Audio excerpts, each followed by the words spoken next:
the mind. At once the sanctuary you seek and the abyss you fear. It is the throne of your awareness, the sky of your consciousness, but also the shadowed place where forces collide. Logic clashing with instinct, order wrestling with imagination. And in this collision lies both your greatest danger and your only chance for freedom. What if awakening is not a climb into radiant light, but a plunge into the very depths of your own mind? What if the path to liberation demands that you face the storm within, the terrifying truth that your mind is not only sacred, but also volatile, capable of destroying you or remaking you entirely? Inside this labyrinth of thought, there lies a bridge, a fragile yet profound structure, the corpus callosum. It links the hemispheres of your brain, binding the sharp lines of reason to the boundless waves of intuition. This bridge is no mere anatomical feature. It is the symbol of your inner struggle, the line where two opposing worlds meet. The left hemisphere thrives in control, dissection, and measure. It demands clarity, evidence, and the tangible. The right hemisphere, however, dwells in the unseen. Intuition, creativity, vision, and spiritual resonance. The danger emerges not from their differences, but from their refusal to cooperate. When one side overwhelms the other, the bridge trembles. Reason crushes instinct, imagination drowns in order, and the self fractures. From this fracture erupts chaos, doubt, confusion, fear, the torment of not knowing if you can trust your own thoughts, the terror of living with a mind divided against itself. Here lies the battlefield no one can escape, the war between your own inner worlds. Consciousness becomes a war zone, where your rational voice drowns out your intuitive knowing, leaving you paralyzed in indecision. Yet hidden in this war is the possibility of transcendence. If the hemispheres cease to fight and begin to flow together, something extraordinary unfolds. The mind stops being a fractured tool and becomes an instrument of immense harmony. In that union, clarity emerges, not the brittle clarity of analysis, but the luminous clarity of deeper perception. You begin to see with both sight and vision, logic and intuition joined. The corpus callosum then transforms into more than a bridge of tissue. It becomes a sacred passage between the physical and the spiritual, the seen and the unseen. But this transformation comes at a price. To walk that bridge, you must confront yourself. You must challenge the rigid cages of reason and step into the unpredictable realm of intuition. You must surrender the illusion of safety for the promise of wholeness. It is a crossing built on trust, trust in your own capacity, trust in the unseen balance waiting to be awakened. Only then does the mind evolve into more than a machine for survival. It becomes a vessel for wisdom, a mirror of the cosmos itself, a reflection of the vast order that birthed you. The terrifying truth is this: enlightenment is not a gift delivered from above, but a force already wired into your mind, waiting for balance to awaken it. And when it does, your consciousness ceases to be divided. It becomes whole, radiant, expansive. The bridge once feared becomes the very path to freedom. You know the story. A man stands at the edge of impossible waters, the sea raging before him, a people desperate behind him. His arm rises, the waters part, and a path is carved through the chaos. We are told this is history, a moment of divine intervention, but beneath the tale lies a symbol that speaks directly to you. Moses at the Red Sea is not only the leader of an exodus, it is the image of your own inner struggle, the confrontation with the boundary that divides your mind. The waters are no ordinary waters. They represent the chasm between two worlds, the ordered, logical hemisphere that chains itself to structure, and the intuitive, visionary hemisphere that whispers of freedom. Between them lies a violent barrier, restless and unyielding, a sea of doubt and fear. To remain on one side is to stay bound to rigidity, imprisoned by analysis. To cross is to risk everything, to step into the realm of imagination and spiritual sight.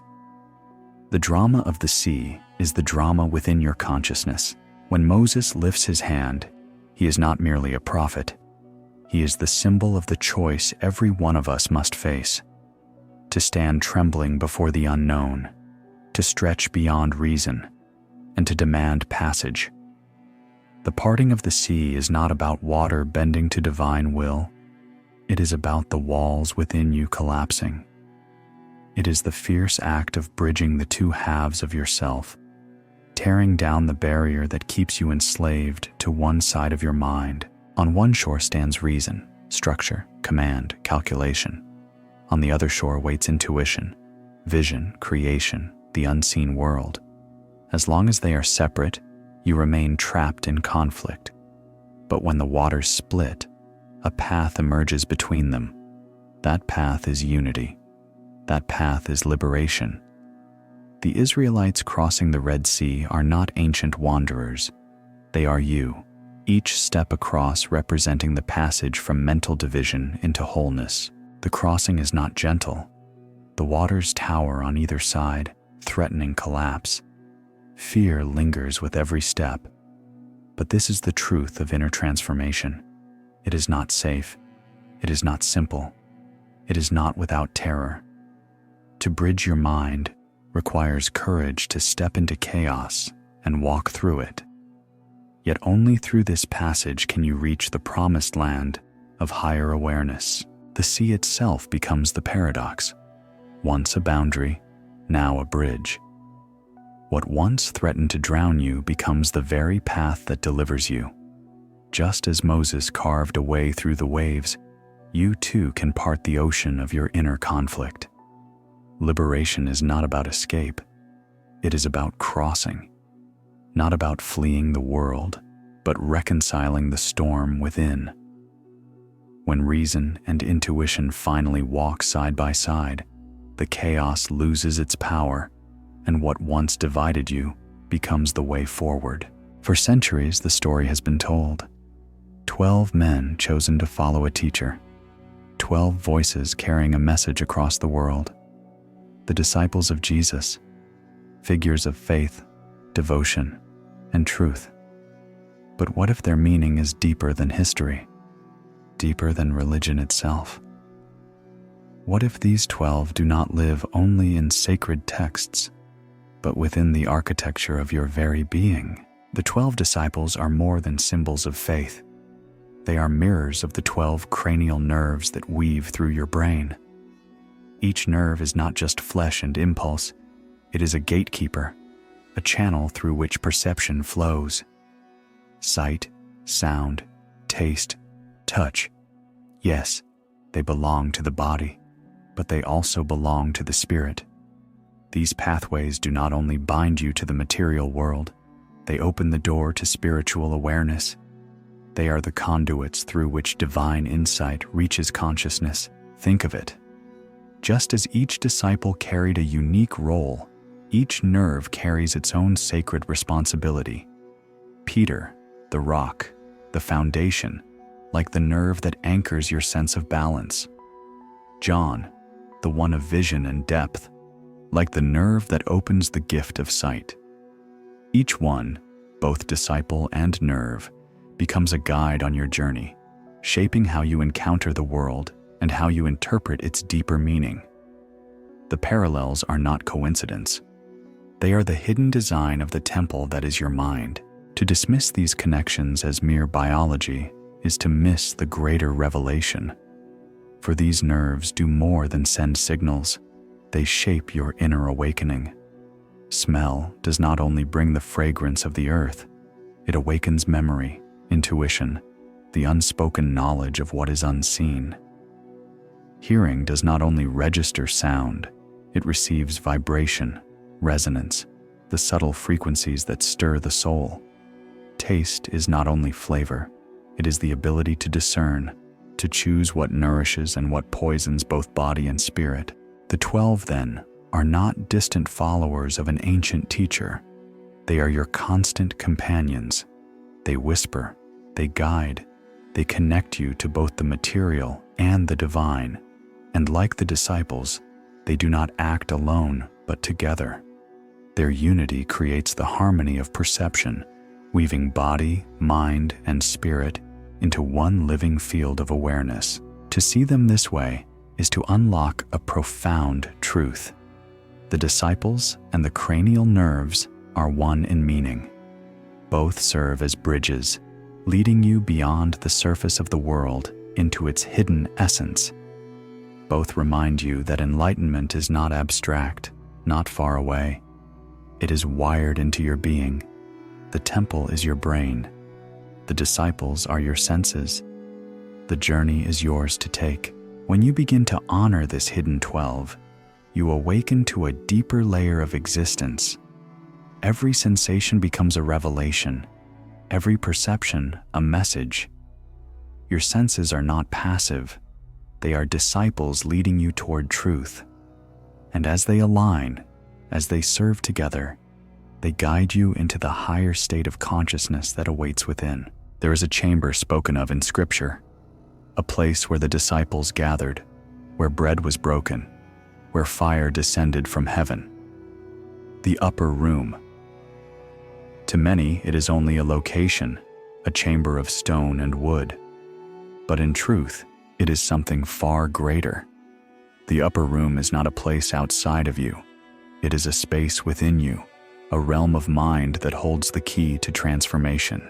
In the architecture of your brain, the upper room is mirrored in the frontal lobe, the seat of higher reasoning, judgment, and vision. It is here that you weigh choices, form intentions, and awaken insight. But more than that, it is here that you touch the divine. For in this highest chamber of the mind, rational thought and spiritual revelation meet. It is the room where silence falls and the noise of the world is left behind, so that wisdom may descend. When you enter this place, you are not just thinking. You are perceiving at a higher level. Here, clarity replaces confusion. Here, you do not merely analyze the surface of life. You begin to see into its essence. The frontal lobe is not just tissue and neurons. It is the gate to the sacred, the summit of consciousness. To dwell in this upper room is to glimpse truths that cannot be captured by reason alone. Consider the disciples gathered there, waiting in uncertainty, when suddenly the Spirit ignited within them. This is no tale of the past. It is the pattern of what happens when you step into your own upper chamber. You wait, you listen, and in that silence, inspiration descends like flame. The mind that was once divided finds unity. The thoughts that once wandered find direction. The soul that once doubted finds strength. This room cannot be reached by walking across land or climbing a staircase. It is accessed only by turning inward, by stilling the restless noise of your lower mind. To reach it, you must rise above distraction, above the grip of fear, above the incessant demands of the material world. And when you do, you stand in the highest part of yourself, where the human and the divine are no longer separate. The upper room is not history. It is an invitation. It is the place where your own awakening waits, where you learn that revelation is not given from outside, but discovered within. It is here, in the highest chamber of your consciousness, that the spark of wisdom lights, the voice of truth speaks, and the path ahead becomes clear. To dwell there is to know yourself as more than flesh, more than thought, more than time. It is to encounter the sacred in the very structure of your mind. The ancients built temples of stone, towers reaching toward heaven, sanctuaries carved from the earth to house the presence of the divine. Yet what if the truest temple was never built by human hands? What if it has always existed within you, hidden, breathing, alive? The scriptures whisper of it, mystics have pointed to it, and now science, unknowingly, maps its walls. The temple is your mind. The sacred altar rests within the very folds of your brain. Every chamber of thought, every spark of awareness is part of this vast sanctuary. The left hemisphere constructs its columns of order, reason, and precision. The right hemisphere paints its frescoes of vision, mystery, and spiritual fire. And binding them together, the corpus callosum, the archway, the holy bridge, the doorway where two worlds meet. Your mind is not a mere mechanism of survival. It is the cathedral through which eternity whispers. But here lies the danger. When the temple is divided, it becomes a ruin. When reason suppresses imagination, when intuition suffocates beneath the weight of analysis, the sacred balance collapses. The temple cracks, fear floods in, doubt becomes the priest, chaos the hymn. This is the inner exile humanity suffers, not a banishment from a physical Eden, but estrangement from the unity of the self. Yet the design of the temple reveals the way back. For in this structure is written a truth. You were built to reflect the cosmos. The two hemispheres, like sun and moon, night and day, opposites meant not for war, but for harmony. The bridge is the path of return, the way to restore what was broken. To walk it is to reconcile the divided self, to let both logic and intuition serve as guardians of the sanctuary, not enemies tearing it apart. When the temple is whole, something extraordinary awakens. Thought no longer chains you, it lifts you. Perception expands, insight deepens, creativity flows like living water. You begin to glimpse the universe not as fragments, but as one seamless tapestry. In this state, the temple of your mind becomes a mirror of the infinite, a place where human and divine are not two but one. The terrifying truth is this: you are both the architect and the inhabitant of this temple. No one else can build it for you. No one else can restore its ruins. You must enter, confront its broken stones, and take up the work of balance. And when you do, when the sanctuary within you is made whole again, you will discover what mystics, prophets, and seekers have all proclaimed, that the true dwelling of the divine has always been inside of you, waiting to be revealed. Every human life, no matter how ordinary it appears, carries within it a war. Not a war of nations, not a clash of swords, but a silent struggle fought in the hidden corridors of the mind. It is the battle for balance, the fight between reason and intuition, between the measurable and the mysterious. You feel it every time doubt paralyzes you, every time logic drowns out the quiet whisper of instinct, every time creativity struggles against the chains of control. This conflict is not accidental. It is built into you. The left hemisphere demands certainty, structure, categories, rules. It insists that the world must be mapped, labeled, contained. The right hemisphere resists, rising with visions, dreams, and truths that cannot be measured. It pulls you toward the boundless, the infinite, the unseen.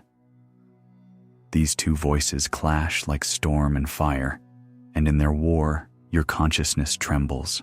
The danger is not that one side is wrong, but that one side seeks to silence the other. When logic suffocates intuition, life becomes a prison of calculation. When imagination drowns reason, life dissolves into chaos and delusion. Both extremes fracture the mind, and in that fracture lies fear, confusion, despair. A divided consciousness cannot see clearly, cannot choose freely, cannot trust itself. It becomes a battlefield where the self is both soldier and casualty. But the battle, as terrifying as it seems, carries within it a secret gift. For in the very act of struggling, you are being called to reconcile. The war is not meant to destroy you. It is meant to awaken you. It forces you to see that wholeness does not come from domination, but from harmony. Logic must not be slain, nor intuition exiled. They must meet, flow together, dance as one. The battlefield is meant to become a garden. To reach this balance, you must face the terror of surrender. You must allow reason to loosen its grip and intuition to speak without fear. You must permit imagination to expand while letting logic keep its sacred order. This is not an easy union. It feels like death to the divided self. But in truth, it is resurrection. For when the hemispheres join, when their war dissolves into peace, you awaken into a power far greater than either could hold alone. The terrifying truth is this: balance is not a passive state, but a living act of courage. You must fight for it, not against your mind, but for its unity. And when you win, when reason and intuition no longer battle but serve each other, you will know the strength of a consciousness undivided. You will no longer walk as a fractured being, but as a whole presence, clear, radiant, alive. Every ascent begins with a descent. Every revelation demands first a confrontation with darkness. If you seek awakening, you cannot avoid this truth. Before the light, there is shadow. Before clarity, confusion. Before peace, chaos. The mind itself hides its treasures in its deepest caverns, and to claim them, you must walk into the places you fear most. This shadow is not some distant force. It lives inside you, in the doubts you silence, the wounds you bury, the instincts you distrust. It is the chaos born when logic scorns intuition, when the inner bridge weakens, when your consciousness fractures. The shadow thrives in imbalance, feeding on your fear that you cannot trust your own mind. And so it whispers, convincing you to retreat, to cling to certainty, to avoid the unknown at all costs. But avoidance is the true danger. For the more you flee the shadow, the more power it gains. It shapes your thoughts in secret, distorts your choices, colors your perception. You begin to mistake fear for reason, hesitation for safety, suppression for strength. This is the hidden bondage, the prison built not by the world around you, but by the fragments within you. The descent into shadow is terrifying because it strips away illusions. It demands that you face the fractured self, the chaos at the heart of your divided mind. But only in that confrontation can transformation begin. For what is shadow, if not the unacknowledged light? What is fear, if not potential unrealized? By walking into the dark recesses of your consciousness, you reclaim the parts of yourself you abandoned. This journey is no gentle meditation. It is a storm. Memories rise, doubts scream, fears press against you. The mind resists. Yet if you endure, if you continue forward, something shifts. The chaos does not vanish, but you begin to see its pattern. You realize the darkness was never meant to destroy you. It was meant to be integrated. In accepting it, you disarm it. In embracing it, you transform it. The terrifying truth is this: enlightenment is not escape from darkness, but union with it.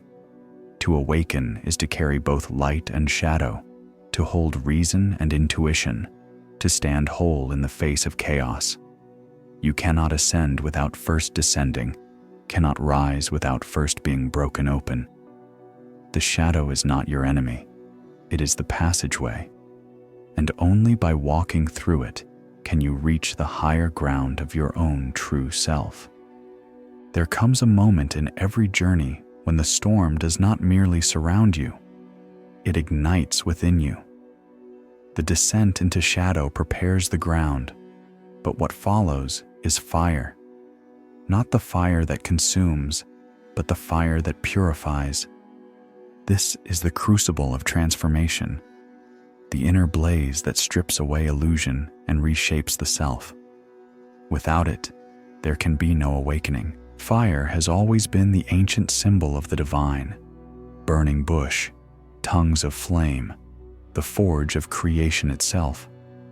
But here, in the temple of the mind, the fire is not outside. It is the surge of clarity that comes when reason and intuition stop resisting and begin to merge. It is the spark that leaps across the bridge of the hemispheres, igniting the whole mind into harmony. And when it strikes, it does not whisper, it roars. In this blaze, the old self cannot survive. The rigid patterns of logic that chained you, the scattered fragments of intuition that left you lost, they are thrown into the fire. And as they burn, the false identity you clung to collapses. What remains is raw, unshaped, vulnerable. It feels like death, but it is rebirth. For only in the ashes of the old can the new take root. The danger is real. Fire does not negotiate. It demands surrender.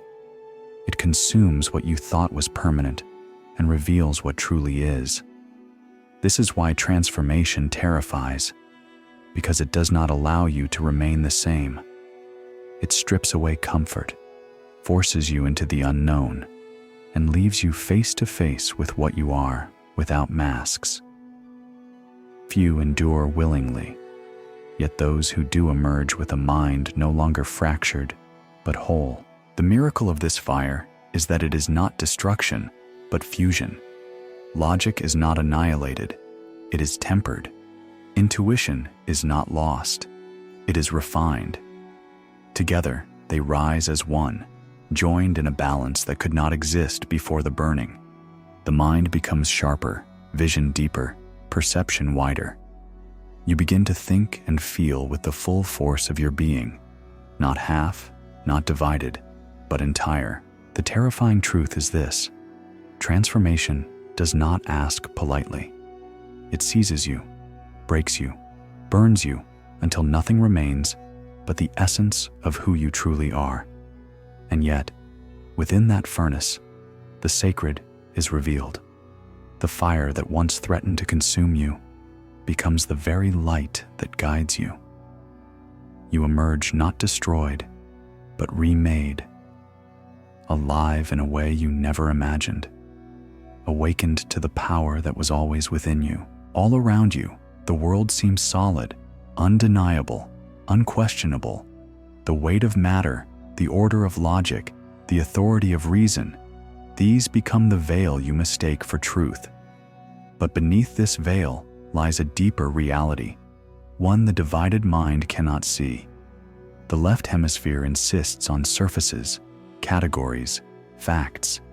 It convinces you that what is measurable must also be final. And yet, a whisper from the right hemisphere reminds you, what is unseen often carries more power than what can be touched. This veil is the great illusion, that reality is only what can be counted, analyzed, proven. It is the illusion that blinds you to your own inner depths, convincing you that intuition is weakness, imagination is fantasy, and spiritual perception is delusion. To live under this veil is to live half a life, bound to shadows and mistaking them for substance. The tragedy is not that the illusion exists, but that you learn to serve it as though it were truth. Yet every illusion carries cracks. You feel them when reason falters, when certainty collapses, when experiences shake you that cannot be explained by logic alone. Dreams that reveal hidden truths, intuitions that prove unshakably accurate, moments of awe that transcend words. These are glimpses beyond the veil, reminders that the world you think is whole is only a fragment, and if you follow them, they lead you toward the deeper fabric of reality. But tearing the veil is no gentle act. It means questioning everything you have been taught to trust. It means admitting that the certainty of logic is not the same as truth. It means surrendering the safety of order to step into a boundless realm where the unseen guides as strongly as the seen. The divided mind resists. Fear rises, doubt screams, confusion swells. Yet this resistance is proof of how close you are to revelation. For the veil fights hardest when it is about to be torn. Once it parts, what you discover is not chaos, but integration. The material and the spiritual cease to be separate realms.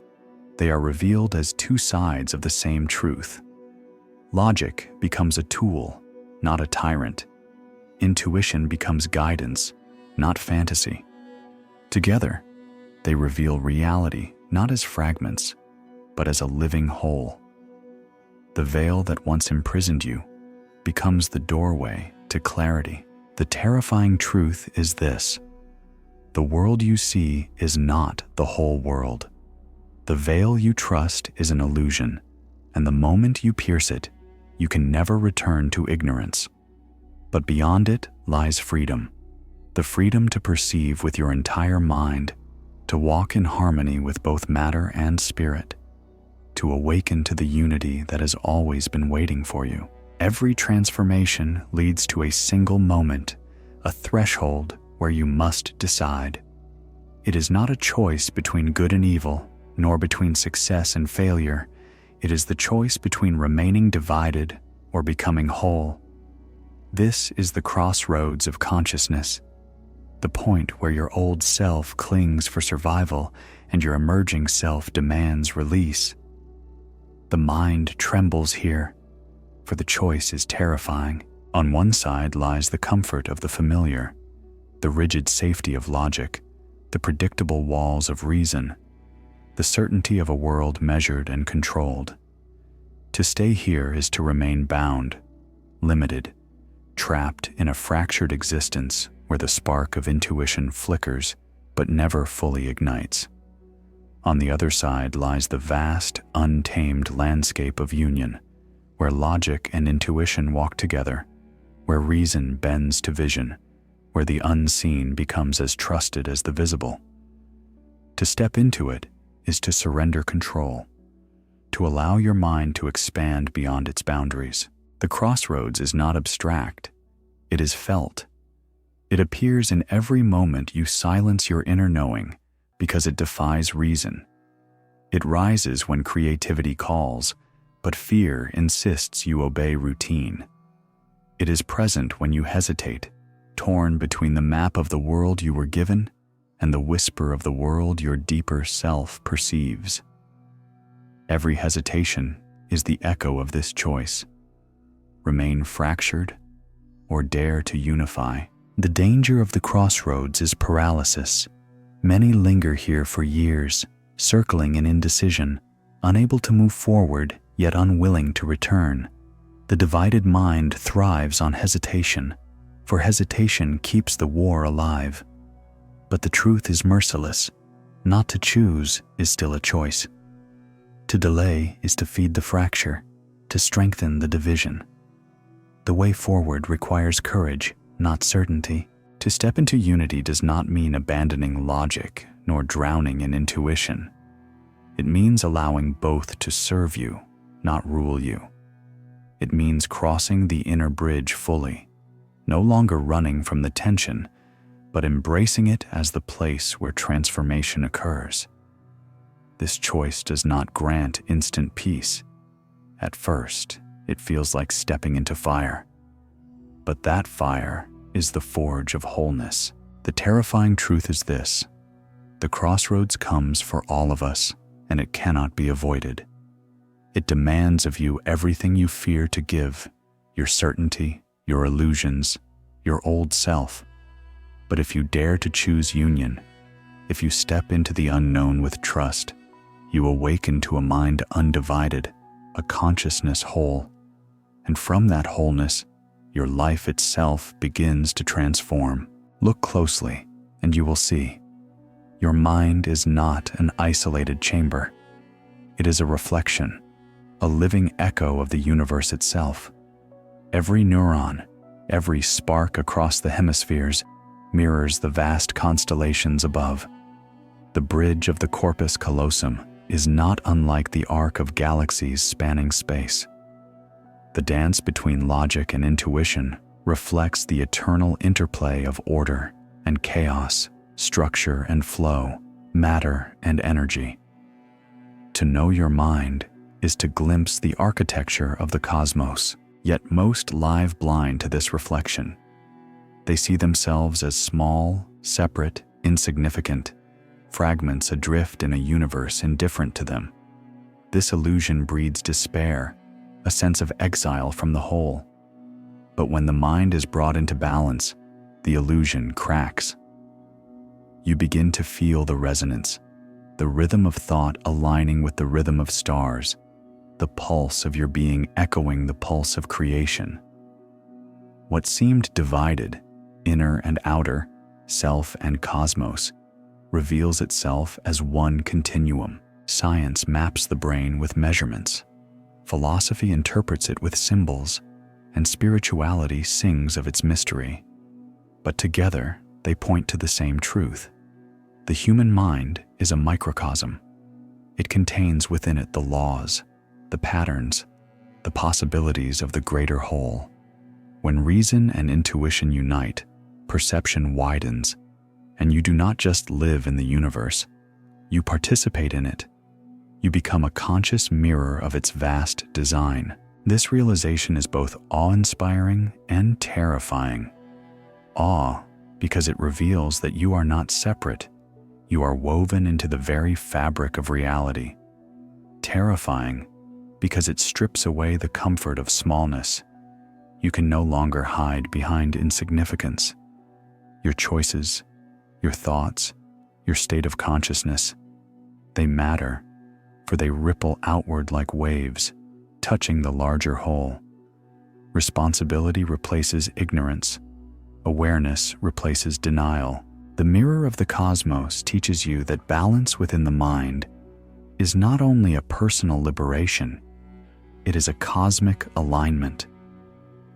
When you reconcile the hemispheres, when you step beyond the veil of division, you attune yourself to the order of the universe. And in that attunement, you discover wisdom not your own, creativity beyond imagination, insight that transcends the limits of flesh. The terrifying truth is this: the universe does not live outside of you. It lives through you. Your mind is its reflection, your consciousness its vessel. To awaken is to realize that the temple within and the cosmos above are not separate, but one and the same. And when you embrace this truth, you stop merely observing the universe. You begin to embody it. Every story we have followed, the parting of the sea, the gathering of the 12, the ascent into the upper room, has pointed to one revelation. The journey has never been outward. It has always been within. The scriptures, the symbols, the myths, they are not distant tales, but maps of your own consciousness. And now, as the path draws toward its end, the truth stands clear. Your brain, your mind, your very being is the gateway to wholeness. The divided hemispheres, once at war, can become allies. The left no longer a tyrant of order, the right no longer a wanderer of chaos. Joined, they form the full spectrum of what it means to be human. Reason provides clarity. Intuition grants vision. Together, they open doors that neither alone could touch. This is not just balance, it is awakening. It is the moment when the temple within becomes luminous, when thought and spirit flow as one current. But wholeness is not handed to you. It requires confrontation. You must descend into shadow, endure the fire, and tear through the veil of illusion. You must step to the crossroads and choose union over division, courage over fear. This is why awakening is rare. It demands everything. It strips you of certainty, seizes you with fire, remakes you in truth. Yet for those who endure, the reward is beyond measure. The fractured self dissolves, and in its place emerges a consciousness vast, radiant, whole. In this state, life itself changes. Fear no longer dictates your steps. Confusion no longer clouds your choices. You begin to act with clarity, to see with depth, to create with power. The external world no longer appears as a prison, but as a reflection of the harmony within you. The brain ceases to be merely an organ of survival. It becomes the sacred bridge between matter and spirit, the living temple of the divine. The terrifying truth is this: the liberation you seek will never come from outside forces, not from distant heavens, not from earthly powers, not from another's hand. It lies within the very structure of your mind, waiting for you to awaken it. You are the seeker and the path, the exile and the promised land, the disciple and the teacher. When you realize this, the journey does not end, it begins anew. For to awaken to wholeness is not to escape life, but to finally live it, fully, consciously, radiantly. The gateway stands open. The temple is within you. The universe is reflected in you, and the choice is yours. Remain divided, or step through into the wholeness that has always been waiting.